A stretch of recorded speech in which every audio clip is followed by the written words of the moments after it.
Constantine, we need to stop this conversation. You know what, Steve? I'm actually getting sick and tired of this conversation myself.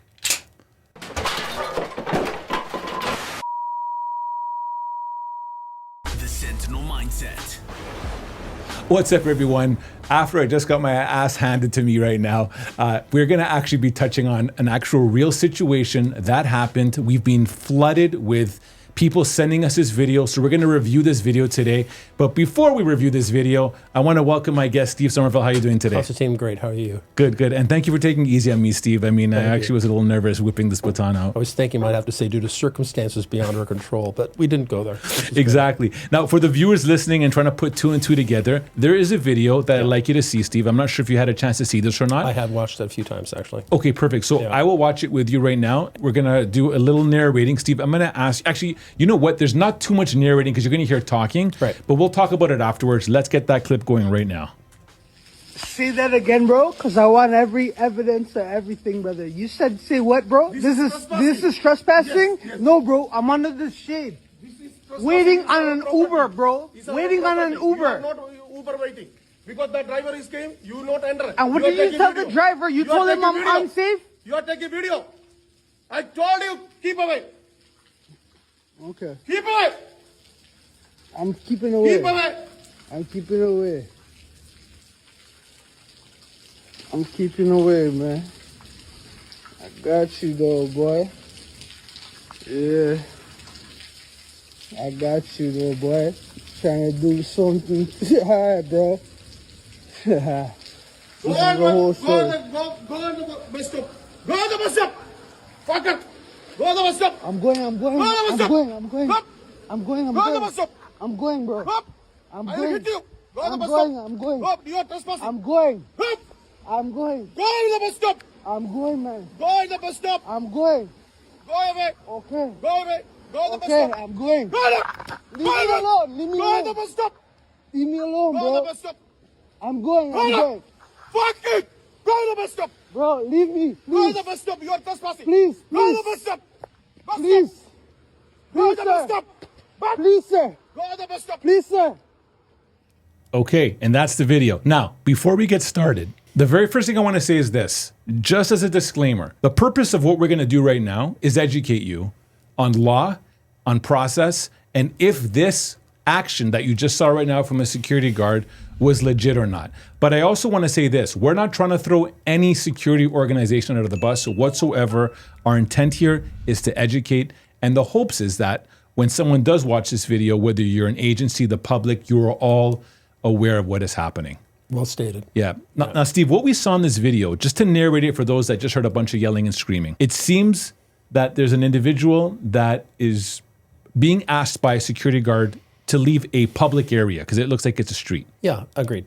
That will appear to be the context. Yes. Right. And for whatever reason, the individual that's recording seems almost irritated that he's being even, communicated with or such. Well, before we comment on the narrative, if Yes. we may, first of all, we've seen a piece of video. Yes. And I just want to set the record here. I don't come in here with a predetermined bias. Okay. I'm not going to formulate an opinion based entirely or strictly on what we've seen, because we've seen a portion of interaction between a security officer and a patron. I have no idea what led up to this moment, this video clip, and what was the causational factors, if you will, precipitating factors behind either irritation from a security guard or his need to summon or provide directions or options to the pedestrian or patron or whichever the case might be. Okay. So I'm trying to be fair with what we have. Yes. However, you do hear some verbiage. You hear a citizen saying, like, you're indicating trespass, and there appear to be some confirmation from the security guard in uniform. Yes, there seems to be some narrative or discussion or perception of a trespass having been committed.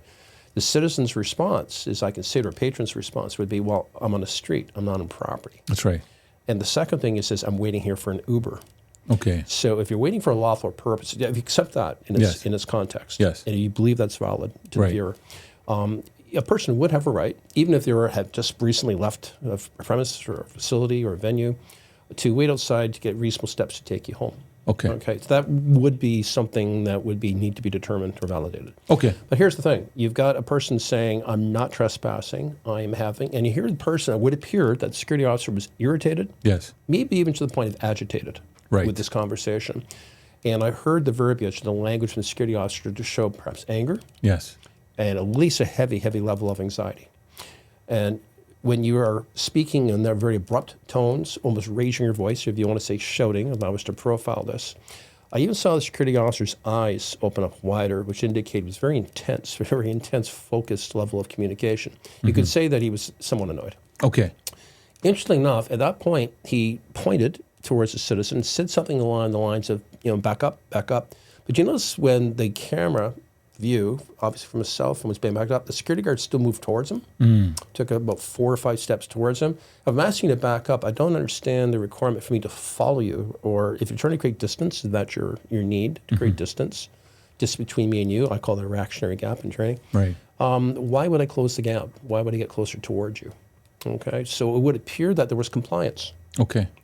And if there's compliance, I don't really see the necessity to advance towards the citizen again. You have options. Okay. Depending on your behavior, if it's just a situation where a person's annoyed, usually if a person's Uber is coming or someone's in transportation, that situation will be literally driven away. If you've got concerns from a distance so far, you do have the option of calling police. Okay. So Steve, that's good to know that. Now, also based on what we're seeing here is that when the security guard starts approaching the individual, he retracts his baton. Yes. Okay. And now he's basically taking this motion. Yes. Right? Like he's about to lead a battle. He's holding what's referenced as a ready position, up to the shoulder, which training would dictate that's in a position to use an intermediate weapon. So in this position here, I am prepared to strike. That would put you in a position where you're trained. That would be usually where a strike is delivered from, a mechanism. Okay. But at that particular moment in time, I don't see from the video's perspective what behavior or actions would justify or require use for a baton in that set of circumstances. So hold on, Steve. Are you suggesting that if I am a security guard and I've been trained to use a baton, that I cannot just do that to kind of scare someone and get rid of them? No, you need to have a lawful purpose for it. There's some form of action where you need to defend yourself or defend another. It's not used as a means to communicate a message. If you feel there's a threat, if I need to keep a threat or a person at bay, wonderful.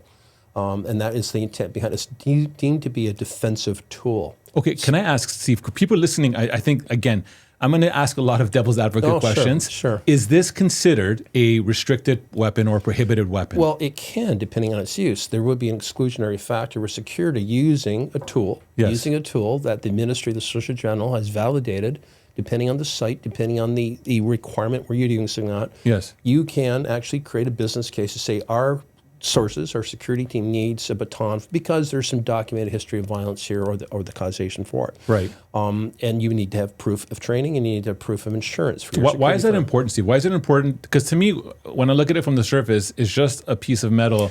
Well, it can cause and generate a lot of damage. It's the same exact intermediate weapon as what police use. Okay. It is a means of beyond the point of using your hands, your empty hand control. Right. When you deem to be the nature of my behavior or my, if you will, my use of force or threats towards you needs to be managed by a higher level of force than you.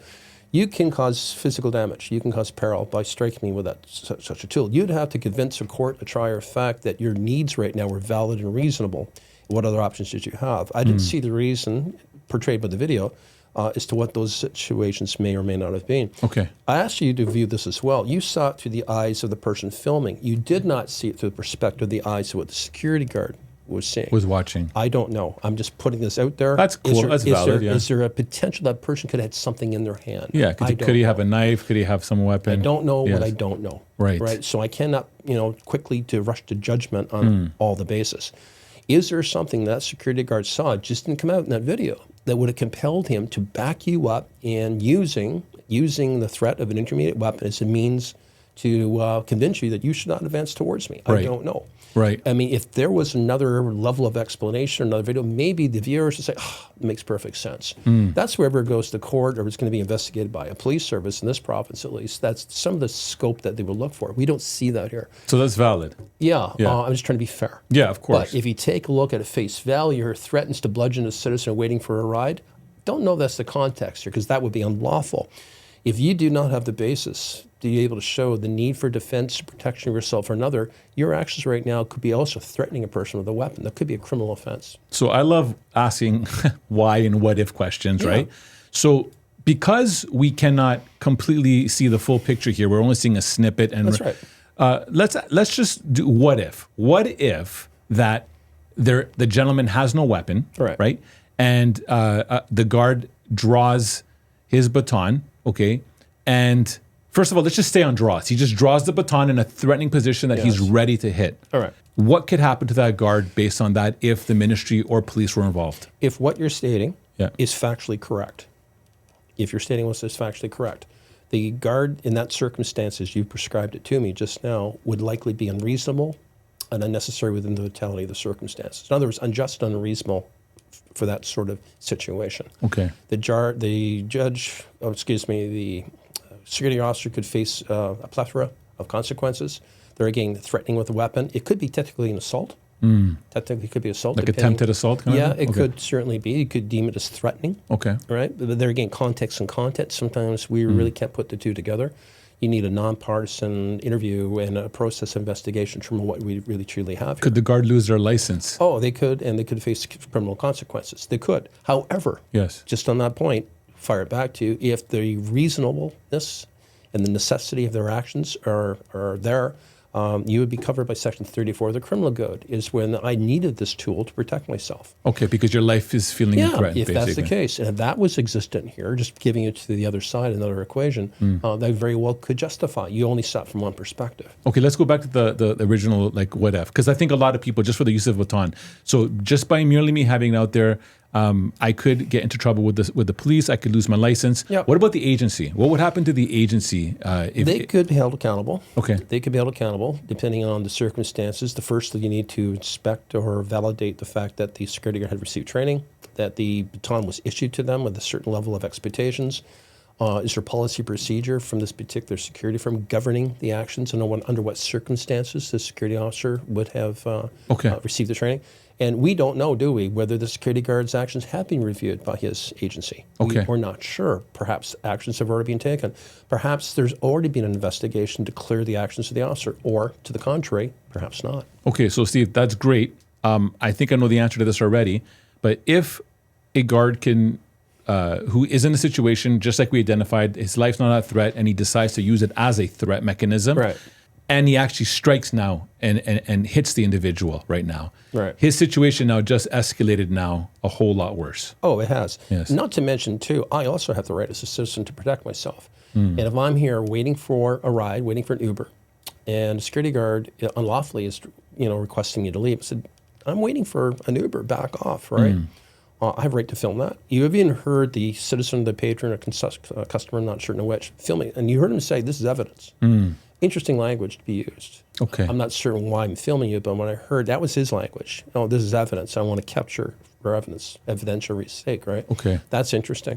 But you would have the right to protect yourself. And if you struck me or threatened me with an intermediate weapon, i.e. a baton, I can raise the level of force to protect myself to the point where I could probably strike you lawfully. Okay. And probably take actions to prevent you from hurting me. Okay, Steve, this is fantastic. Now, for anybody listening, because we do have a wide range of viewers that are in the industry and that are not, a baton, the one that I'm holding right now is approximately, I think, 20 inches. That looks like 16. 16 inches. Yeah. It has a rubber handle, and it's a piece of metal, basically, weighted metal. This probably weighs, I don't know, maybe 2 or 3 pounds. You can break concrete blocks with that, with your tip, with enough force generated. 100%. With a strike, it's like a hammer in my hand. Yes, it could be. And just for those listening and trying to understand the severity of this, in order for any security agency to be able to have their guards use one of these, not only must they have a record of training, but they must also advise the ministry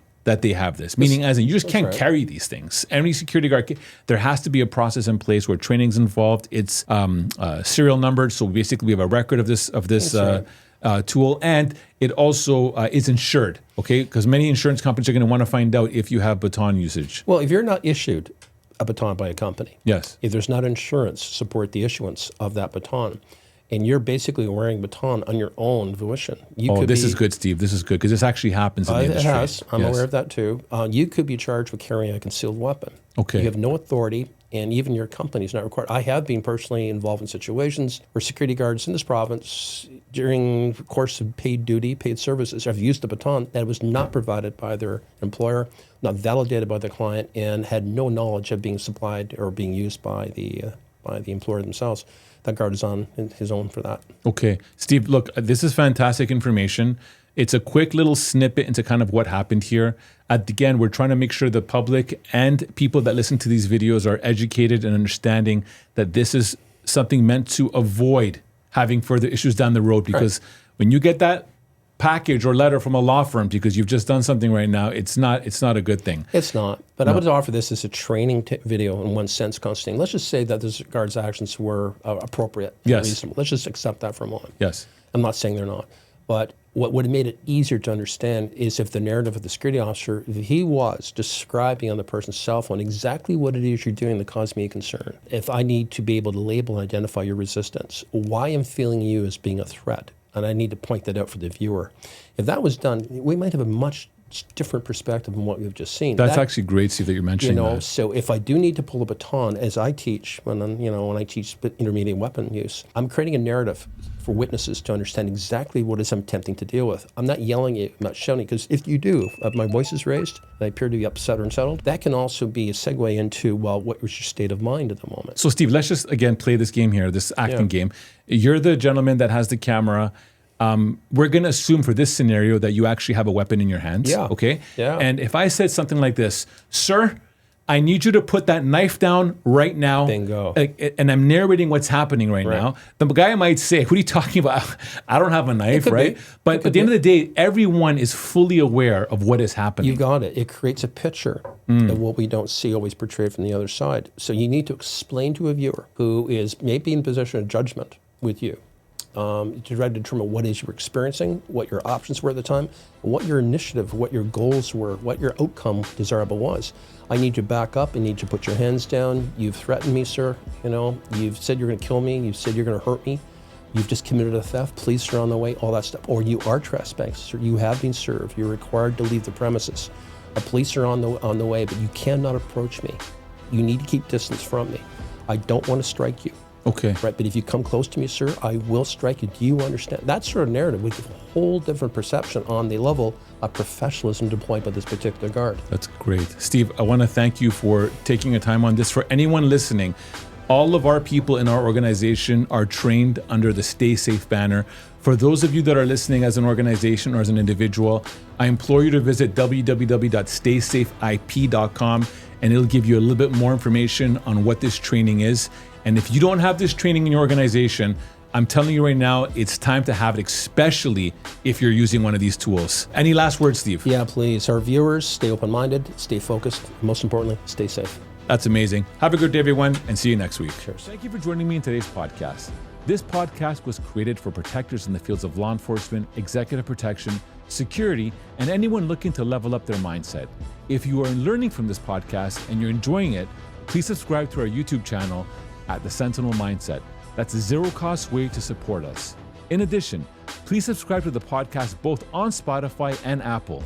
And on both Spotify and Apple, you can leave us up to a 5-star review. If you have questions for me or comments about the podcast or guests you would like me to consider on the Sentinel Mindset, please post all comments on YouTube. I do read all the comments. Please also check out our sponsors, thearenatoronto.com. The Arena was created to help all those in the fields of law enforcement, security, and all that achieve their fitness goals. I want to thank our producer Matthew Doyle and creative support Jaslene Singh, who help me with this podcast every week. We value your feedback and are here to support you. Tune into the Sentinel Mindset every week, where we look in the mirror to make real changes and explore what it takes to achieve greatness in your craft.